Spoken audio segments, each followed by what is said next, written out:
Welcome to the third part of our Fraser Island adventure. On this episode, well, there's boggings, there's blood, there's bubbles, and there's beers. So we're gonna head north, head up Indian Heads, through to Champagne Pools, check out a pub, and maybe go and set up another cracking camp. So stick with us as we hit the sand and head north on this part of the Fraser Island adventure.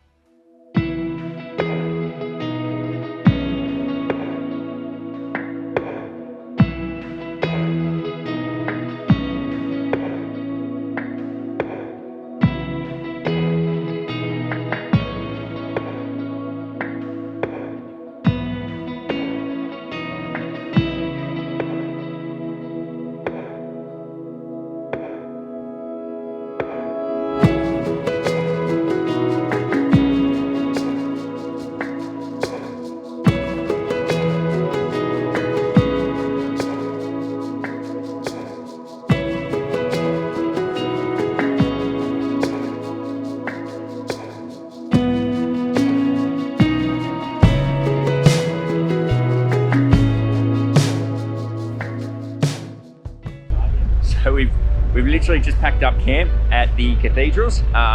It is turned into an absolutely stunning morning, so we're able to get a whole lot of really great content. Everyone had a beautiful breakfast. The Enerdive cafe opened up about 6 o'clock, which is standard, and there were coffees going all around thanks to the Enerdive power setup. So no, it's been very, very lucky. We're heading a little bit further north today, which would be beautiful.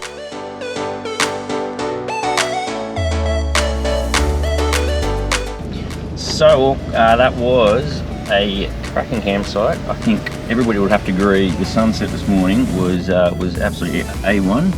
So Mark, what's the actual plan for today? Whereabouts are we heading? Plan is we're going to head north today, so we're actually heading up to Orchid Beach. We're going to camp in the same place for this will be unusual for you. We're going to camp in the same place for 2 nights tonight.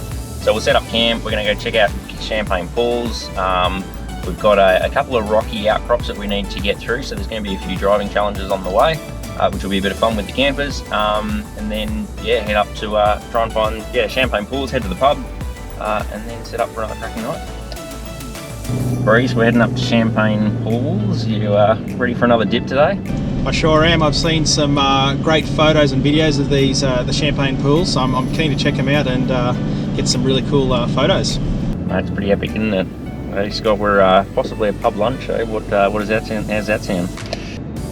Oh, Lee, looking forward to that. A good snitty, I think, would go down really well. But mate, how's this weather? It's just this place just keeps turning it on for us, from Lake Mackenzie to Eli Creek, and then we've got more incredible places to go and see today as well. So I just can't wait to see what else we find. Yeah, pretty specky place. You can see why so many people love it. The contrast on Fraser Island it's mind-blowing. The beautiful blue ocean to our right, lovely white sand, and then these fiery orange sand dunes to the left that are absolutely enormous. It's hard to believe that they're just sand and not rock.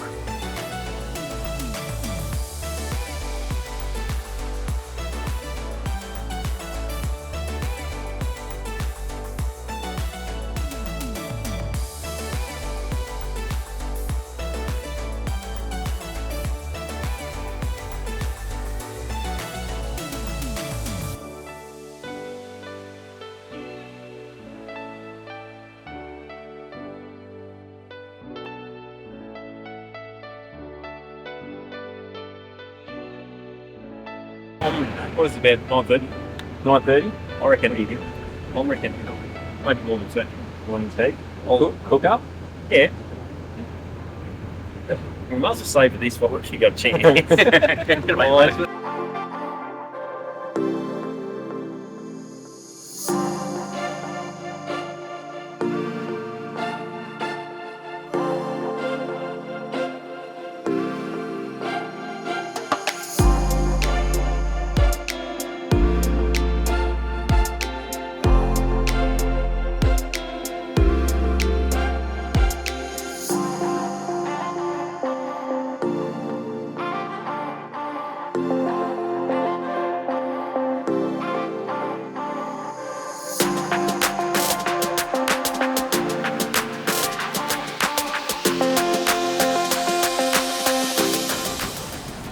How are these pancakes going, mate?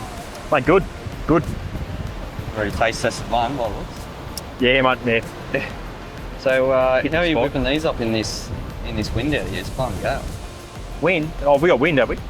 I didn't notice, mate. I'm not affected by gas. As you can see, I've got the power system here. Yeah. So, bang. Induction cooktop. Magic. So these use a fair bit of power, don't they? No. What are we drawing at the moment? We're at 1300 watts and we're drawing 99 amps. 99 Like, amps. yeah, that sounds like a lot, but it's only short spurts. You'll cook here for, I don't know, we've got a few of us here.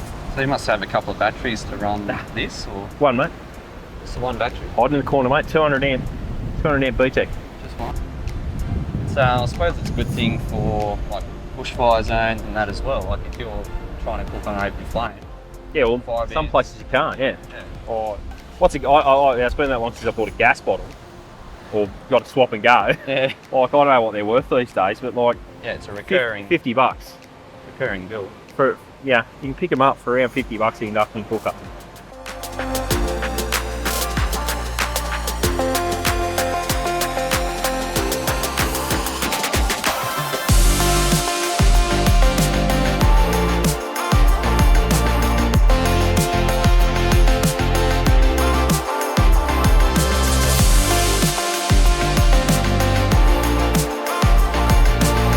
Bloody hell, guys! How was that? Just the sweetest little alcove there on the northern side of Indian Heads. What do you reckon, Breeze? Not a bad way to spend the morning. Yeah, there's definitely a beautiful spot there. It's a bit unusual seeing those big rocky outcrops, but being a sand island like it is. Oh, but I think the highlight was, you know, coffee and pancakes right there with that view. You can't beat that.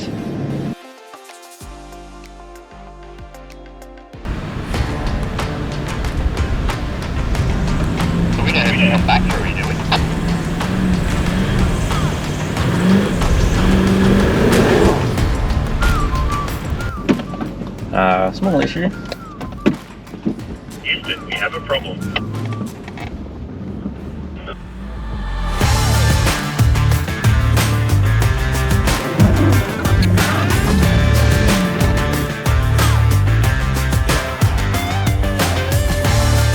But just prior to the ramp, there's a bit of a washout. I think just before we got there, some were actually bogged. They chewed the track right out, so it made a massive divot in the ground right as we wanted to sort of get on the power to get up the ramp.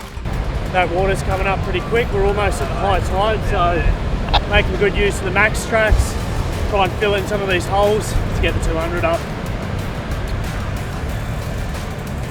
So what we're going to do, well, what we're doing is basically Aaron's going to be ahead of us. We're going to hook the two cars up. There's going to be a kinetic rope between us.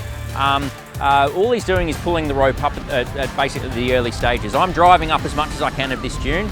Once Aaron actually pops up and gets up onto the hard ground, well, that's pretty much bang on where I'm getting stuck. So as soon as he's up on the hard ground, he's got traction. He can just help pull through and basically help give us a pull through the rough stuff. It means we didn't need to go too fast. We could have a much more controlled sort of pace. Wasn't quite crawling, still needed to give it a little bit, but yeah, he had traction, ropes on. Basically, we've just doubled the pulling power, and yeah, away we go. Getting up that hill, absolutely crazy. We were under the pump with the tide, as well as we had people behind us, so we wanted to sort of get through there pretty quickly. The hybrids being a bit heavier, they struggled a little bit, so they needed a pull through, but the little mighty Toytufs, not a worry in the world. When in doubt, power out.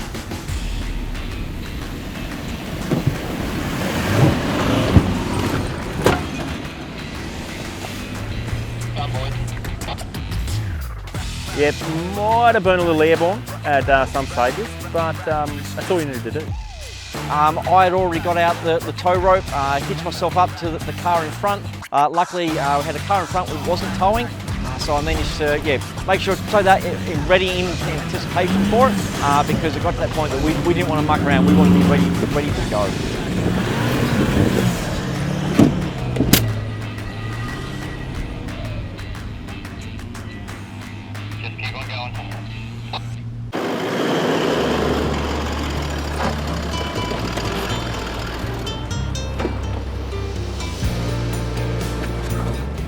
Oh hell, that was a wild ride there. Unfortunately down the bottom we had waves hitting the side of the car and van, so we had to go. And we may have gone a little bit fast, but hey, we made it.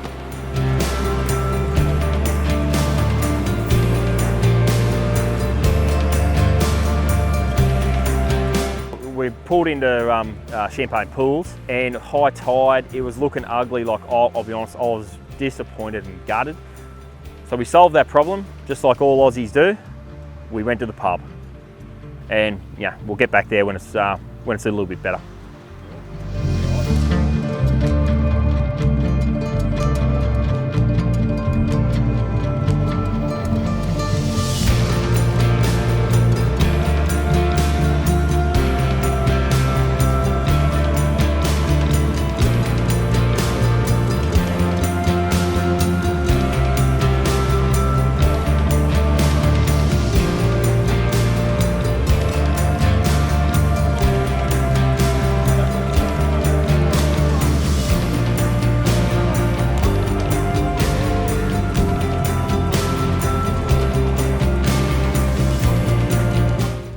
What a hidden little gem. It just pops up out of the bush. The Orchid Pub was a great spot to stop, have a cold beer, get a really nice snitty, have a chat with the boys about where we're heading next. Hey guys, check it out. Look at that on the sand. A couple of dingoes, a couple of friendly dogs. Well, I don't know about friendly, but hanging out on the sand.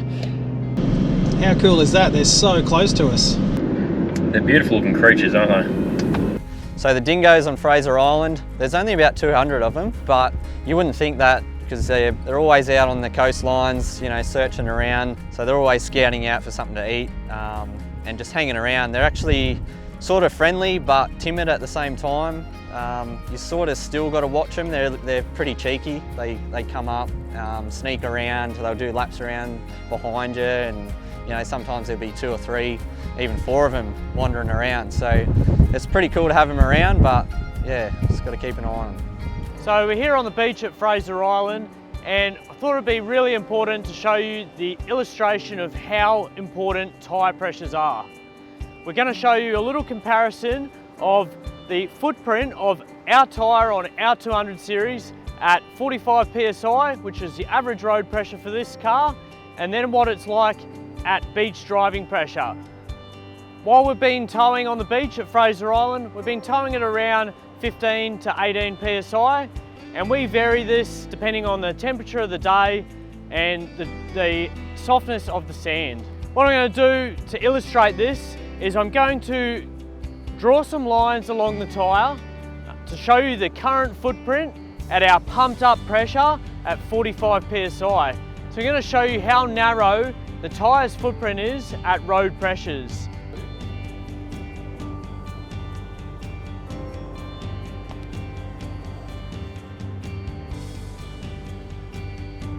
Now I'm going to let the tyre down to 18 psi, which is appropriate for this vehicle and the weight that's in it, and that will illustrate the difference in the footprint of the tyre.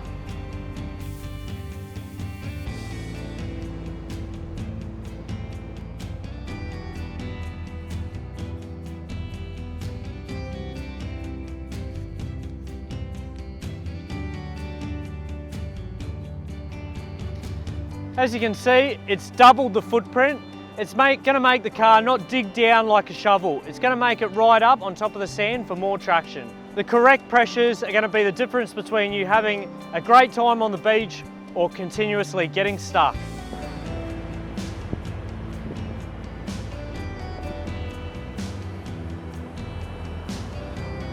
So I think we're going to cruise up to, I believe it's Ocean Beach, or yeah, basically a campsite that's only a short click up the road from that beautiful pub. Ocean Lake is where we're going. So we're going to go and find a nice site at Ocean Lake and set up for a couple of nights.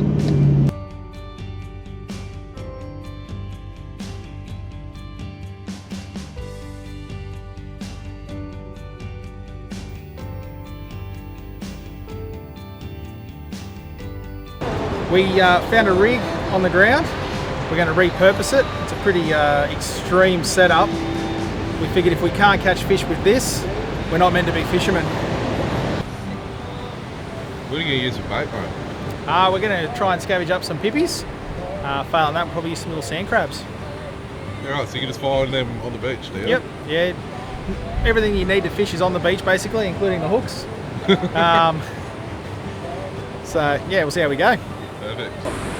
They're second best bait, pippies are the best bait. Only because of the smell and everything. They don't, unless you cut him open. I don't know if we'll use him yet, but he's a little, what is it, a little sand crab? What's that for? Oh, we're just looking for bait at the moment. I've only been down there for a couple of minutes, just having a bit of a look, but find some pippies and get some rods out. So at this particular camp spot, we've had a pack of 4 dingoes getting around, and it's so special to see how they get around and the instincts they have. What a surreal moment. Having a line cast out, trying to catch a feed, you got a little mate beside you just watching over what we're doing, just making sure that, you know, he's keeping his distance. But yeah, absolutely surreal. Sitting there with a little dingo watching over us. The cheeky little bugger was trying to steal our pillies, but we gave him a little bit of a hit and he got out of it pretty quick.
So we're just battening down the hatches. So what's happened is a little bit of rain's come over, but I'll get into that in a second.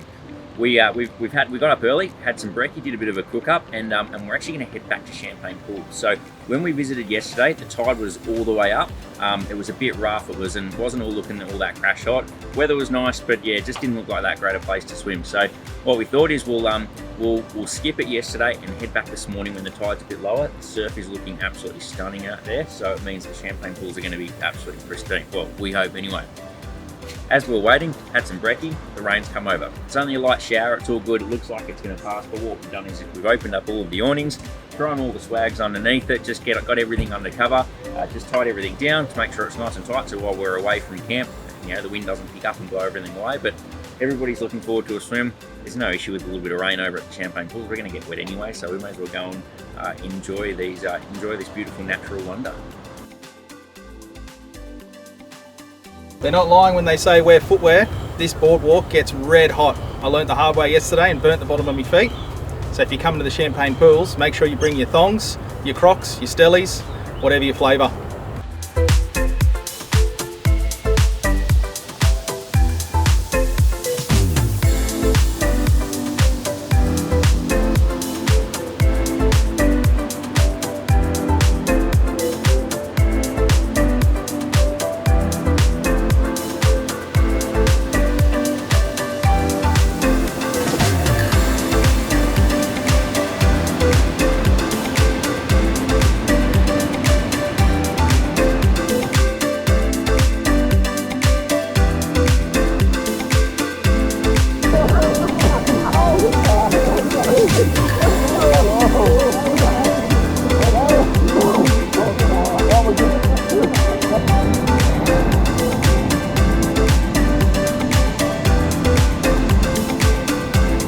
Westy carrying on like a bit of a larrikin, thinking he was half his age like me. So I've popped a backflip off the rocks, and it's a bit of banter getting thrown around. So Westy's jump up on the rocks, and you'd think by the first time after his big dive, he probably would have learned his lesson, but the second time, oh, that was a showstopper.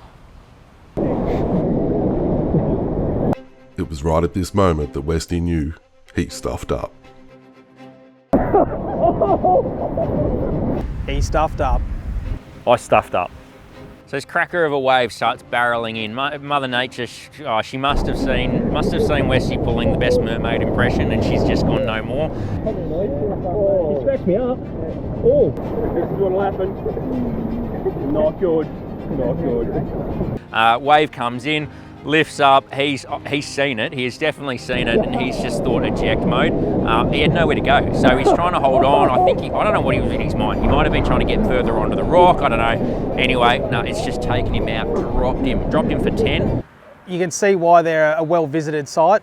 At low tide, absolutely gorgeous. Beautiful water. The waves aren't too bad. Just steer clear of the rocks.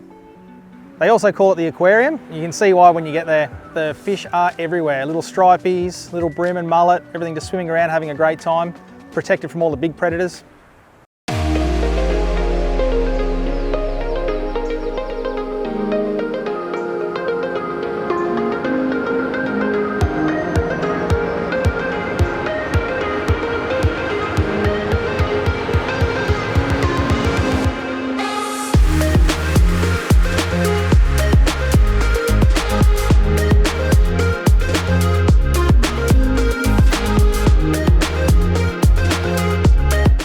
Everybody knows that I love a camp cook-up, whether it be a bit of roast on the campfire, which we did the other night, or what else you can come up with in the barbecue on the gas stove, or even an induction cooker, which Mr. Enerdive has been showing us on this trip. But what Breeze tells me is that we can create a bit of a cake with something I actually brought on the trip. So I brought along some Buller ice cream. It's creamy Neapolitan ice cream, and we're actually going to have this with some apple pies. But we can come up with a plan B for that. But he tells me we can actually make a cake with this. Yep, simply ice cream, a bit of self-raising flour, and a little bit of extra sugar. And we're going to attempt to cook it on the Weber tonight. I haven't done it that way in the past. Yep. It's always been in a camp oven. But I think we can achieve it. I think the Weber's meant to work like an oven, so yeah. It's our best chance of doing it. We're on Fraser Island, we can't have a fire. Yep. It's pretty much as good as it's going to get, and I reckon it's going to get pretty good. Yeah, see how we go. What we'll do, how about, so what's the concept? What are we doing here?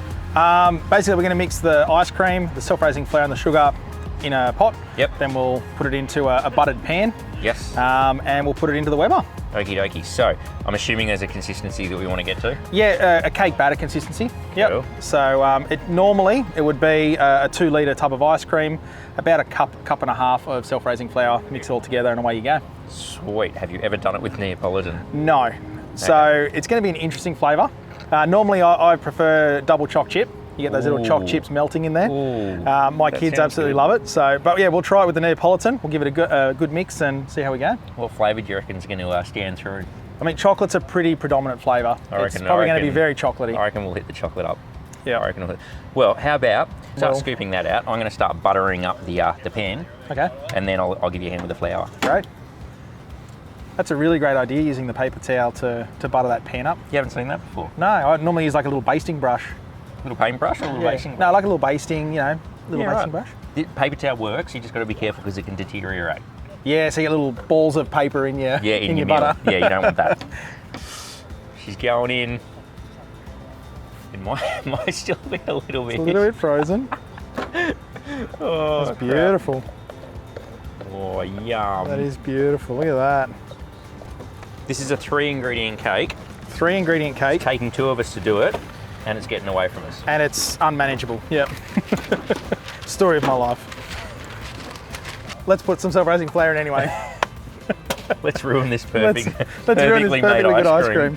So if you want to add that, as I'm mixing, so go a little bit and we'll stir it in. Okay, we'll mix that in. Ooh, look at that. It's already actually... Yeah, a little bit battered. Okay, so we're getting that consistency quite nice now, like like cake batter. Ooh, look at that. So if we just want to add a little bit of sugar into that. Sugar, yep, try and get some of those lumps and whatnot out. Yep. Would you say this is an ice cream cake? I would call it an ice cream cake. I don't know how much we need, but we'll put about that much in. About that much. It's looking pretty good there. All right, so we're ready, got the consistency right. We're ready to put this into the baking tray now and whack it on the Weber. So about half full, yeah. I think that's going to end up actually being most of that. You reckon? We've done well. We're pretty close. We've got a little Back. Yeah, okay. And try the big one Put first. that one in the corner. Okay. It's just going to be where, because that lid comes down. Yeah, I get you. So it needs to be fairly centered. Sort of in the middle. Yeah. Will that fit sideways? And we just sort of crush the side of it a little bit, you know what I mean? Yeah, you're right. Like that. And then the other one will sit there. That know, still we could feels actually quite probably- warm. Is that as low as it goes? Yeah. You could probably even, That looks pretty good. because all that's doing is just holding a little bit Look at of that. water in. That bad boy's there. Okay, it is quite warm, isn't it? It is, isn't it? Is that as low as it goes? It is You as got low the as it goes. Dial all the way around, okay. So we'll shut We'll that just have up. to keep checking it regularly, I think. Okay, so been cooking for a bit over half an hour, 40 minutes or so. Yep. Party's keen, everyone's excited. We've done the stab test with the knife. Done the stab test. Nothing stuck to it, so I'll should whip be it good to out. go. We'll and then we'll throw it on here and serve it up. So.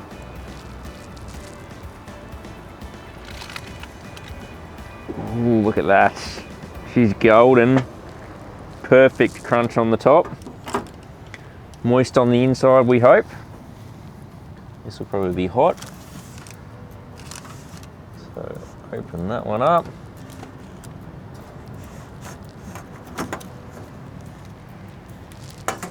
Okay, look what we've got.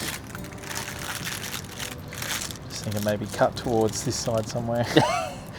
Not bad for a couple of blokes. A tub of ice cream and a bit of flour, is it? Flour and sugar, yeah. Righto, we'll do the honours, please. Let's see how Okay. this has turned out. See how we go.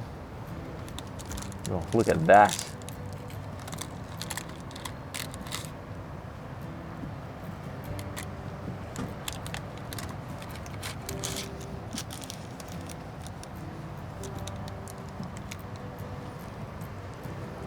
Perfect. I reckon that is as good as she's gonna get. Finish her off with a bit of good old whipped cream. Must. Oh, bit of steam coming off there. And then the taste test, hey? You want to do the honours? No, don't go for it. I'll get a bigger piece than that. Okay.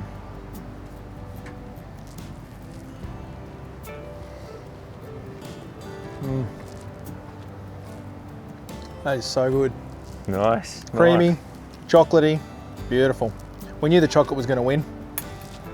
Yeah. Happy days. How's that? Well, yeah. I'm gonna go grab a plate, cut myself up a piece, sit around the fire that we can't have. The non-campfire. I'm gonna sit around with everyone else and enjoy that absolutely cracking cake. So yeah, how bloody easy. You said it would work. I didn't doubt you for a minute.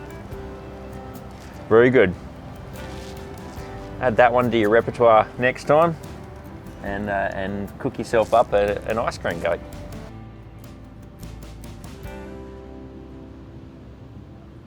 So what started off as an idea of just a quick trip with the boys turned into a week-long adventure where we've started off at Rainbow Beach, cruised up to DI, caught the barge across, travelled Fraser Island, checked out the lakes, checked out the creeks, checked out the Menahino, and had a hell of a time. We've picked an absolutely awesome crew to go away with. Any friend would enjoy this trip. Who wouldn't? And you know, basically, we've enjoyed having you along for the ride. So make sure you keep an eye out on our socials. There's going to be more trips coming up. We're going to head down to New South Wales, check out the Blue Mountains and the surrounding area. And you know what? We might go and check out the Vic High Country as well at some point. So keep an eye on our YouTube channel. Keep an eye on what we're doing. Come and say g'day. As mentioned, Signature Campers. We're all around the country. We love doing what we're doing and we love showing off our campers. So come and check out this beautiful place. I'm sure you're going to love it as much as we did. What's obviously important in this area is with kids is you can look but don't touch. So no touching. Christ. Don't keep a straight face. Oh.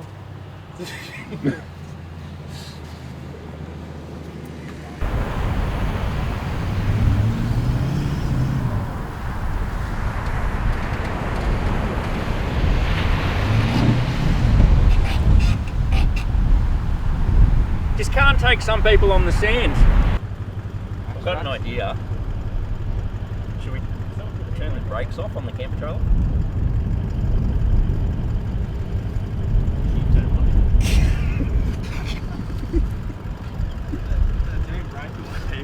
Gets ya. Who needs enemies with friends like these guys? Try this. You bastard stitching me up. I actually think someone might sabotage that. Oh really? I don't know. Seems very unusual for you to get all the way here and just suddenly stop. Yeah, what a coincidence. There's two blokes laughing in the background as he goes to take off, and it just bogs himself straight away. Big 200 should be able to handle it. Yeah, should have done it. Should have done it easy. I reckon I know who stitched him up. Oh, they all put at me, yes. It's always Westy. Nah. It's always Westy.